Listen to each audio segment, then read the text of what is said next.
ஓம் அகம் அறிவோமா குழுவினருக்கு கோவிந்தராஜ் சுப்பிரமணியின் வணக்கங்கள். இந்த பதிவில் எண்கணிதத்தை பற்றி சுருக்கமாக பார்ப்போம். எண்ணும் எழுத்தும் கண்ணெனத்தகும் என்பது தமிழ் பழமொழி. எண்கணிதம் நம் நாட்டில் தொன்று தொட்டு வழக்கில் காணப்படுகிறது. சமஸ்கிருத மொழியில் ஆரம்ப காலத்திலிருந்தே எண்கணித முறை காணப்படுகிறது. இதை கடபயாதி சப்ஞை என்பார்கள். மகாபாரதத்திற்கு ஜெய என்று பெயர். ஜெய என்னும் சொல்லில் ஐ என்னும் எழுத்திற்குரிய எண்ணானது 8. யா என்னும் எழுத்தின் எண் 1. ஜெய என்னும் சொல்லின் எண் 8ஐயும் 1ஐயும் சேர்த்தால் 81. வடமொழியில் எண்களை படிக்கும்போது வலது பக்கமாக தொடங்கி படிக்க வேண்டும்.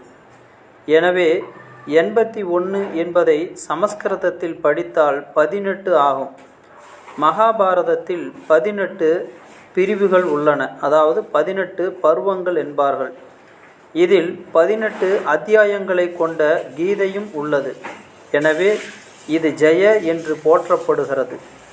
இவ்வகை எண்கள் கல்வெட்டுகளில் நிறைந்து காணப்படுகின்றது. ஒவ்வொரு மந்திரத்திலும் உள்ள எழுத்துக்களுக்கு தனித்தனியான வலிமை சொல்லப்பட்டுள்ளது. இந்த முறையை நம் நாட்டிலிருந்து கற்றறிந்த ஹீரோ என்னும் மேலை நாட்டு அறிஞர் எண்களுக்கு கீழ்கண்டவாறு கோள்களை அமைத்தார்.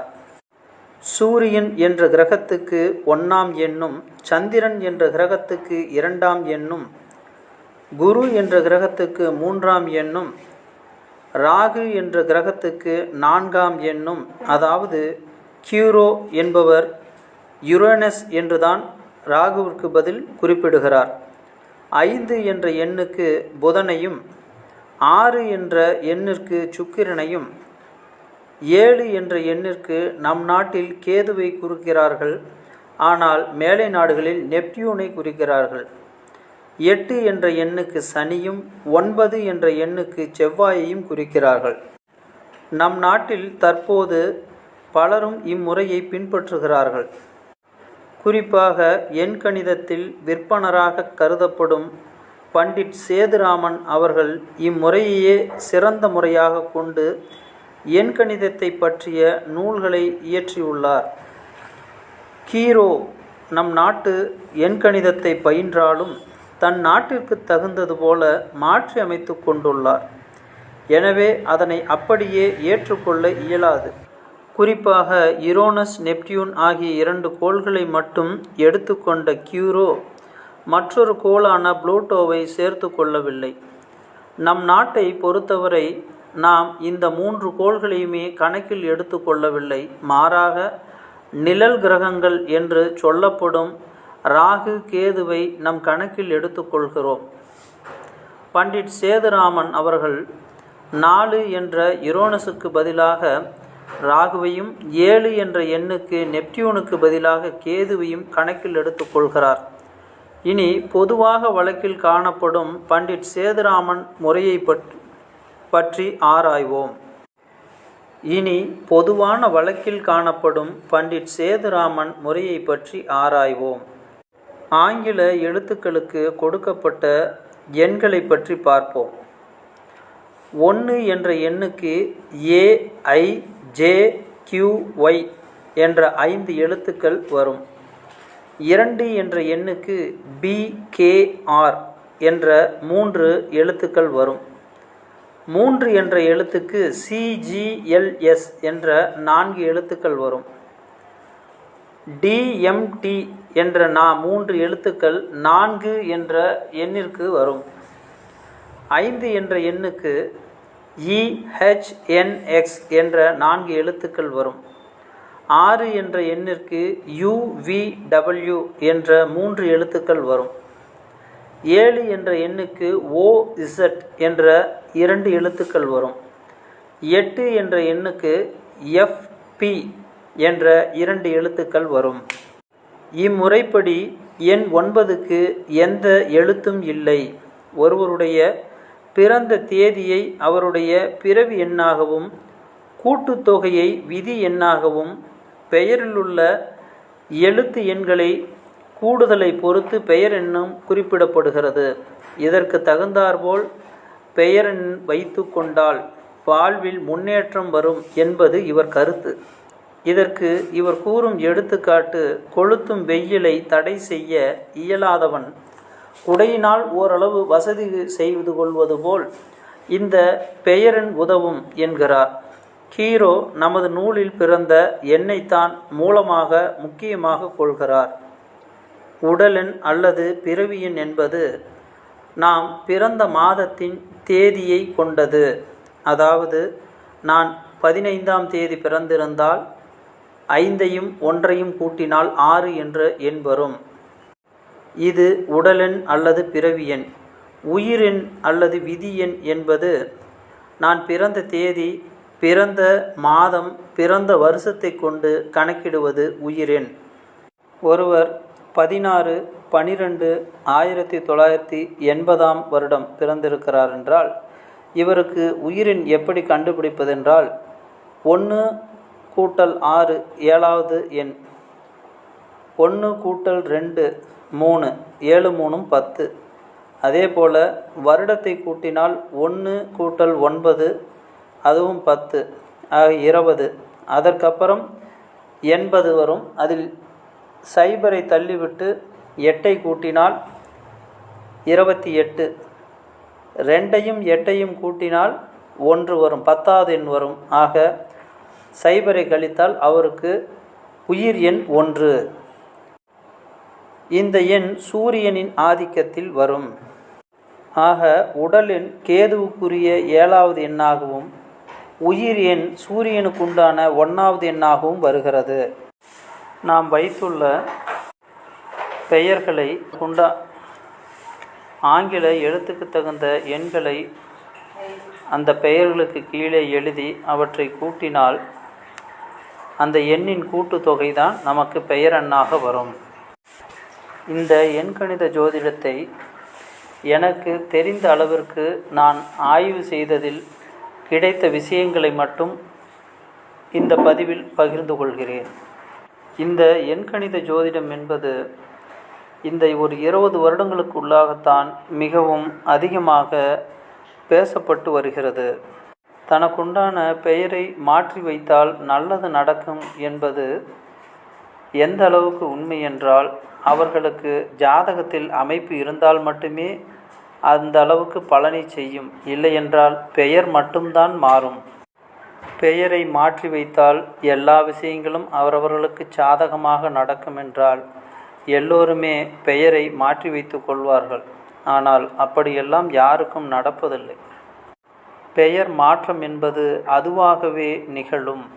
இதற்கு உதாரணம் சொல்ல வேண்டுமென்றால் நிறைய உதாரணங்களை சொல்லலாம். சினிமா துறையிலும் அரசியலிலும் மிகவும் பிரபலமாக இருந்தவர் எம்ஜி ராமச்சந்திரன். அவருடைய பெயர் என்பது நியூமராலஜி கொண்டு கணித்து வைக்கப்பட்ட பெயர் அல்ல. எம்ஜி ராமச்சந்திரன் என்பதன் சுருக்கம்தான் எம்ஜிஆர். அது திரைப்படத்துறையில் அவர் புகழ்பெற எம்ஜி ராமச்சந்திரன் என்பது எம்ஜிஆர் என்று அதுவாகவே மாறிப்போனது. அதே போல இன்றைக்கு சினிமாவில் உச்ச நட்சத்திரமாக இருக்கும் ரஜினிகாந்த் அவர்களின் பெயர் கூட நியூமராலஜி பிரகாரம் வைக்கப்பட்டதல்ல. அதுபோலவே கவியரசு கண்ணதாசன் அவர்களின் பெயர், அவர் பெயர் இயற்பெயர் முத்தையா. அவர் பத்திரிகைகளில் கவிதை எழுதும்போது அவர் காலகட்டத்தில் பாரதியார் மீது பெரும்பான்மையான கவிஞர்கள் பற்று கொண்டு பாரதிதாசன், கம்பதாசன் என்றெல்லாம் பெயரை மாற்றி புனை பெயரில் கவிதை எழுதுவார்களாம். கண்ணதாசன் அவர்களுக்கு கடவுள்களில் கண்ணனை பிடிக்கும். அதனால் அவர் கண்ணனின் தாசன் என்கிற அர்த்தத்தில் தன்னுடைய பெயரை கண்ணதாசன் என்று புனை பெயராக மாற்றிக்கொண்டு பத்திரிகைகளில் கவிதைகளும் கதைகளும் புனை பெயரான கண்ணதாசன் என்கிற பெயரிலேயே எழுதி வந்தார். அதுவே பிற்காலத்தில் அவரது பெயராக மாறிப்போனது. இவர்கள் யாரும் ஜாதகம் பார்த்து தங்களுடைய பெயரை மாற்றிக்கொள்ளவில்லை. புராண காலங்களில் பார்த்தாலும் அவரவர்களுக்கு உடலில் என்ன ஒரு விஷயம் அடையாளமாக தெரிகிறதோ அதை கொண்டுதான் பெயர்களை வைத்தார்கள். உதாரணமாக மகாபாரதத்தில் திருதராஷ்டிரன் என்று ஒரு பெயர் வரும். அதாவது பஞ்சபாண்டவர்களின் தகப்பன் பாண்டு என்றும் துரியோதனாதிகளின் தகப்பன் திருதராஷ்டிரன் என்றும் வரும். திருக் அஷ்ட் அம். சமஸ்கிருதத்தில் திருக் என்றால் பார்வை, அஷ்டம் என்றால் கெட்டுவிட்டது என்று அர்த்தம். திருதராஷ்டிரனுக்கு பார்வை குறைபாடு உண்டு. அதனால் கண் அற்றவன் என்பதுதான் திருதராஷ்டிரன். அதேபோல பாண்டுவிற்கு உடலில் பாண்டு ரோகம், அதாவது உடல் முழுவதும் வெள்ளை வெள்ளையாக தோல் நோய் இருப்பது போல் இருக்கும். அதனால் அவருக்கு பாண்டு என்று பெயர்.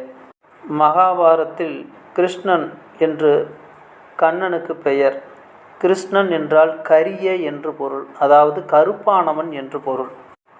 பீமன் என்றால் வலுவானவன் என்று பொருள், பலமுடையவன் என்று பொருள். பீமனுக்குமே இன்னொரு பெயர் உண்டு, விருகோரதன் என்று.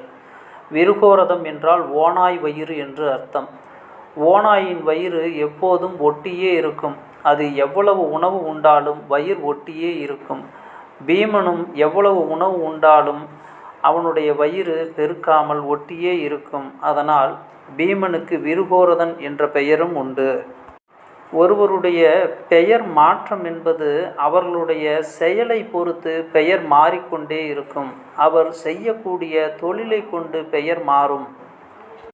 ஒவ்வொரு இடத்திற்கு தக்கபடி அந்த இடத்தில் அவர்கள் செயல்படக்கூடிய விஷயத்திற்கு தக்கபடி ஒருவருடைய பெயர் மாறும். தொழில் சார்ந்து நிறைய பேருக்கு பெயர்கள் மாறிக்கொண்டு போகும்.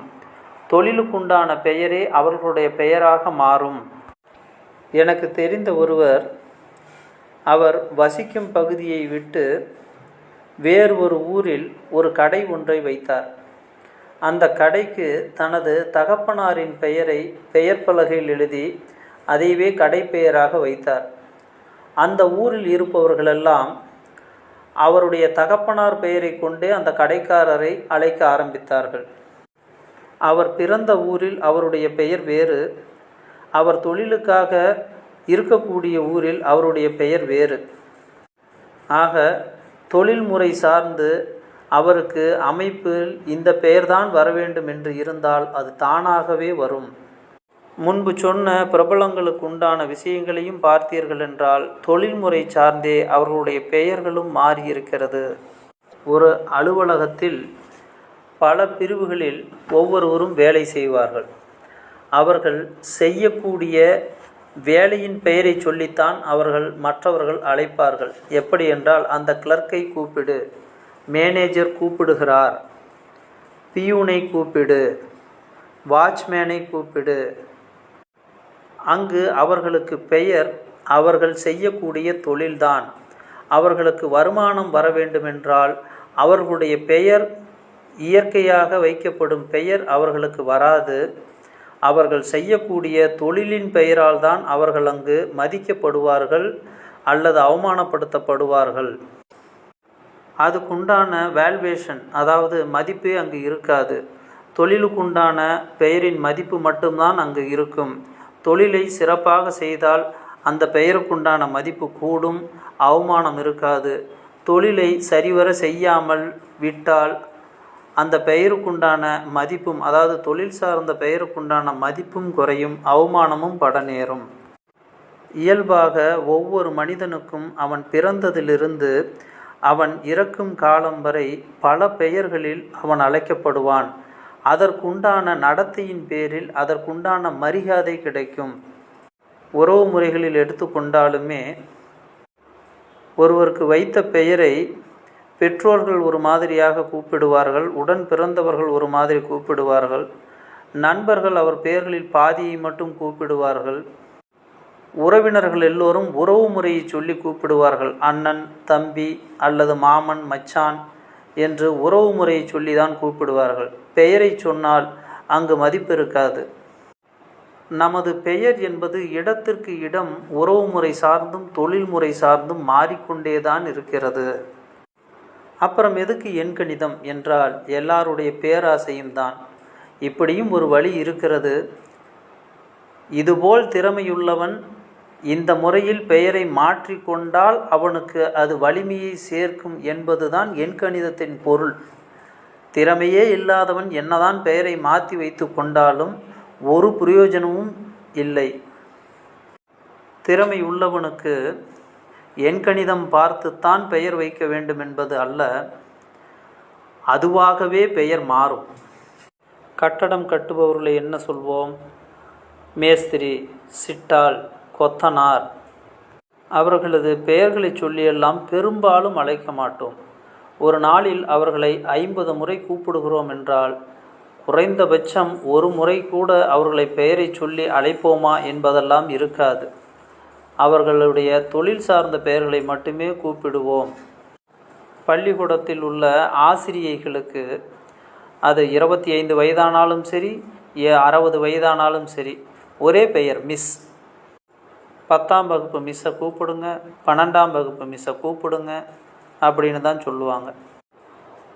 ஒவ்வொருவருக்கும் சிறப்பான பெயர் அமைய வேண்டும், நான் மதிக்கப்பட வேண்டும் என்றெல்லாம் ஆசை இருந்தால் ஒன்றே ஒன்றை மட்டுமே செய்ய வேண்டும். தான் செய்யக்கூடிய செயலில் அல்லது தனக்கு அமைந்த செயலில் உண்டான திறமையை அதிகமாக வளர்த்து கொண்டு சரியாக ஒரு செயலை செய்தால் அதற்குண்டான பெயர் நிச்சயம் மாறும், மதிப்பு மிக்கதாக இருக்கும். வேண்டுமானால் இந்த எண்ணியலில் ஒருவருடைய பிறப்பு ஜாதகத்தில் அவர்களுக்கு யோகாதிபதியான கிரகம் எந்த கிரகம் வலுத்திருக்கிறதோ அந்த கிரகத்துக்குண்டான தேவதையின் பெயரை வைக்கலாம். அது வேண்டுமானால் மேலும் சிறப்பு சேர்க்கும். அந்த பெயரின் ஆகர்ஷணம் அவர்களை அந்த திறமையில் ஊக்குவிப்பதற்கு இது வழிவகை செய்யும். அப்படி வைக்கக்கூடிய பெயர்களில் இவர்களுக்குண்டான அதிர்ஷ்ட எண்ணாகவும் அவை அமைந்தால் மிகவும் சிறப்பாக இருக்கும். இது எல்லோருக்கும் அமையுமா என்றால் அப்படியெல்லாம் அமையாது. ஒருவருடைய ஜாதகத்தில் யோகத்தை செய்யக்கூடிய கிரகங்கள் எல்லாமே வலுவிழந்து காணப்படும், அவயோகத்தை செய்யக்கூடிய கிரகங்கள் எல்லாம் வலுப்பெற்று காணப்படும். அப்பொழுது அவருக்கு யோகத்தை தரக்கூடிய கிரகத்தின் பெயரை வைத்தால் ஓரளவுக்கு சமாளிக்கக்கூடிய வகையில் வேண்டுமானால் மாற்றம் இருக்குமோ தவிர முழுமையாக எந்த மாற்றமும் வராது. நான் பெயரை மாற்றினேன், எனக்கு எந்த மாற்றமும் வரவில்லை என்றால் அதற்கெல்லாம் ஒன்றும் செய்ய முடியாது. அறத்தின்படி நடப்போம், நமக்குண்டான திறமைகளை வளர்த்து கொள்வோம், அதன்படி செயல்படுவோம். உயர்வான பெயர் அதுவாகவே உண்டாகும். முடிந்தால் அடுத்த பதிவில் கோச்சாரம், அதாவது ராகு கேது பெயர்ச்சி, குரு பெயர்ச்சி, சனி பெயர்ச்சி எல்லாம் என்று சொல்கிறார்களே, அவற்றை எவ்வாறு பார்த்தால் நமக்கு சரியாக இருக்கும் என்பதை பற்றி பார்ப்போம். நான் உங்கள் கோவிந்தராஜ் சுப்பிரமணி. நன்றி, வணக்கம்.